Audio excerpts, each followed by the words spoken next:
It's no question that Nintendo makes some of the best video games in the world, and that's of course thanks to their incredibly skilled and passionate developers. But how often do you really see Nintendo let those developers speak out about the games that they make? In recent years, Nintendo has brought out famed Yoshio Sakamoto to promote Metroid Dread and even Emio, his latest Famicom Detective Club game. Occasionally, Eiji Aonuma makes an appearance to share news on the latest Zelda game, and Shigeru Miyamoto is often jumping out of bushes, ready to speak about the theme park, and sometimes take over the Nintendo Twitter account late in the night to show off the pizza he just had for dinner. Beyond that, in the West at least, it seems pretty rare for us to actually hear from these Japanese developers these days. So when we were offered the opportunity to sit down and chat with the legendary artist Takaya Imamura, who's famous for creating Star Fox, Captain Falcon, the many machines in F-Zero, and even Majora's Mask itself, of course we said yes, and we flew thousands of miles just to do it. Imamura-san was with Nintendo for over 30 years, working on countless games, but left the company in 2021 to pursue quite a different job change, but has recently come back to gaming with his new project Omega 6: The Triangle Stars, an adventure game inspired by the manga he created just a few years ago. In this interview, we spoke about his new game, his days working on games like The Legend of Zelda Majora's Mask, and why he left Nintendo after all those years. Now, before busting Imamura's chops about why he left Nintendo and all of that, I wanted to learn more about his new story-heavy adventure game Omega 6, which will be out on Switch on February 28th. I was curious just how long he'd been cooking up this overall concept. So it's actually pretty new as a concept. It's derived from the manga. The idea wasn't there from the beginning. I wrote the manga, then the chance to create a game based on it came up. Once I left Nintendo, I was thinking, how can I do something on my own as a creative? The easiest and first thing that came to mind was to make a comic, since I can draw. I really wasn't thinking of how I could sell the comic and make money. I just really wanted to draw this comic. If I can put it digitally on Kindle and a few people buy it, great. So as far as the game goes, are you the one who's designing all of the characters? Because I noticed, I really like the list of characters, how you can go in and see, and it looks massive. But so are those all you? Are you sharing those responsibilities? Thank you. Basically, it was all me, except there are 4 characters in there that my students designed. I did the pixel art for those few characters, but my students came up with the original designs. Wait, students? Is Imamura-san saying that not only is he a game designer, he's also a teacher? How does he have time to juggle all of that? Simply put, as a professor, I'm teaching students. They come to class at a certain time. There are summer holidays, and I know when I need to work and when I don't. Like Indiana Jones. Are you a big Indiana Jones fan too? Yeah. Are you gonna play The Great Circle when that comes out then too? Ah, of course. Do you have students that know who you are then? And do you have, students that come to you because they're fans of your work or anything like that? Or There are some like that, but the majority don't really know who I am.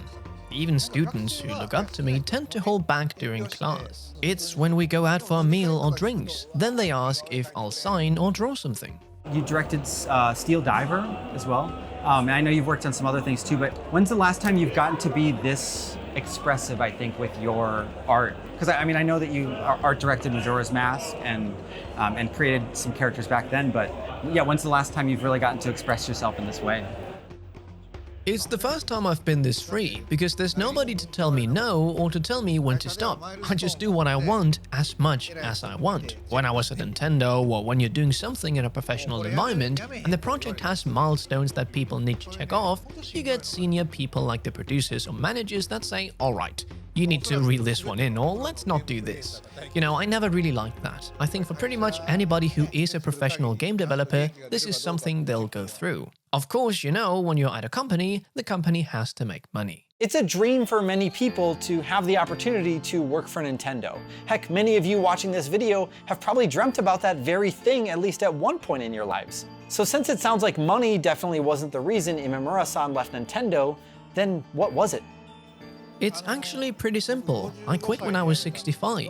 This is the same for anybody, but life is short. We've only got a number of years on this earth, and there's a limit to the amount of things you can do with that time. I was kind of mulling over that, and at the same time I got an invitation from the university to come and teach, and I thought, whoa, this is an opportunity to change things. What's one or two things I think that you miss about working there? For the first 6 months or so after leaving Nintendo, I kept dreaming I was still going to work. I'd start developing a game, and then I'd wake up and go, oh, okay, that's weird. I actually met with Shigeru Miyamoto once after I left, and I said, hey, long time no see. But I actually didn't feel that was true since I was seeing him in my dreams all the time. He got a good laugh out of that. I mean, you were there for a long time, so were you pretty close with a lot of your colleagues? Yes, I still keep in contact with all of them. For example, the director of Animal Crossing, Ayuku Goku, is coming out to see me teach in the classroom in October. Really? Is she going to be speaking, or is she just going to sit in and... She's just coming over for a chat. If I give her a lecture or something like that, then she's got to ask Nintendo and it has to be approved. How does it feel to be able to kind of pass on all the things, all the years that you've learned to just a new generation? It's very difficult. Very difficult. Because if I was to host a speech, lots of people would come and listen, I think. When we turn it into a formal lecture, then there's people who are like, ugh, I don't want to be here. People sleep in class, so it's like any lecture in school. The Legend of Zelda Majora's Mask is hands down one of my favorite games of all time. If I could, I would have rewound time over and over again just so I could keep doing this interview. So with the little time I had left, I wanted to ask Imamura-san a little bit about his time working on the game. So I know that you're very famous for creating Tingle, is that right? Yes. Was there anything in specific that really inspired you to make him? The background and the lore of the characters was decided beforehand, and I was only responsible for the visuals. Basically, I found a guy on the team, drew a caricature, and there was Tingle. That seems to be a running thing that, because did I read right as well that you did that with Star Fox as well, kind of like some of the like Falco and... I'm pretty good at caricatures, but with Star Fox, it wasn't a direct caricature, but instead, I was taking inspiration from different people. But yeah, this is one of the ways I do it. I know Ocarina of Time carried over a lot of characters into Majora's Mask, but then were there other even smaller characters that you designed, like Kafe and Anju or anything? The only real NPC I made was Tingle, but I designed the moon and Majora's Mask, and that was kind of iconic. I was the art director, I wasn't designing the actual characters, more setting the overall theme and the direction of the art. Do you remember then why it was that you were tasked with doing Tingle? Like, was it because somebody on the team wanted you, or? It was just a coincidence, really. Everyone else was busy, so someone asked me, hey, can you do this one? And I said, sure. Did you design the clock tower itself as well? No, that was another artist. So I also remember that, from what I heard, that game was developed in a very short amount of time, which sounds like it could be really stressful, but do you have like a favorite memory, or when you think back to that time making that game, is there anything that stands out, like a funny moment, or like the way that you really bonded with a coworker, or were proud of yourself or something?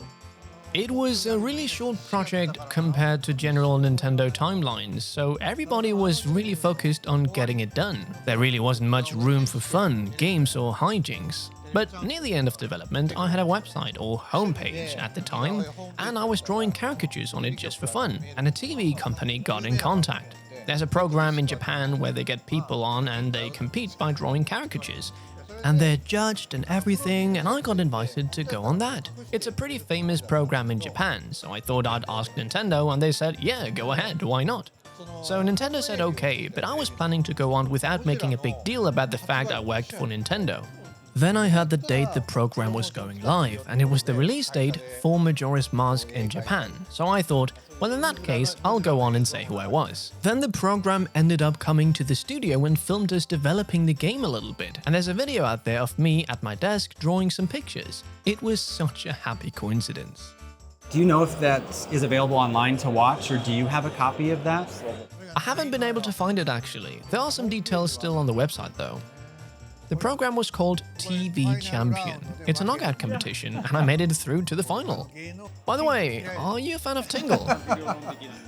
I know there was a fan campaign to get rid of Tingle at one point, much like Jar Jar Binks in Star Wars. Getting the chance to chat with Imamura-san was a dream come true. He was even kind enough to sign my original copy of Majora's Mask, which my mom and I played again and again. So do let us know in the comments down below if you're going to be picking up Omega 6, the Triangle Stars, when it comes to Switch on February 28th. Let us know if you've even heard of it before, or if you're a fan of any of Imamura's other works. Now, of course, if you enjoyed this video and you want to see more videos like this, then why don't you interview that subscribe button and then ring that notification bell to be notified whenever we put up new videos. Thank you all so much for watching, and thank you again to Takaya Imamura for taking so much time to chat with us. I'm Zion from Nintendo Life. Stay safe out there, and we will see you all next time.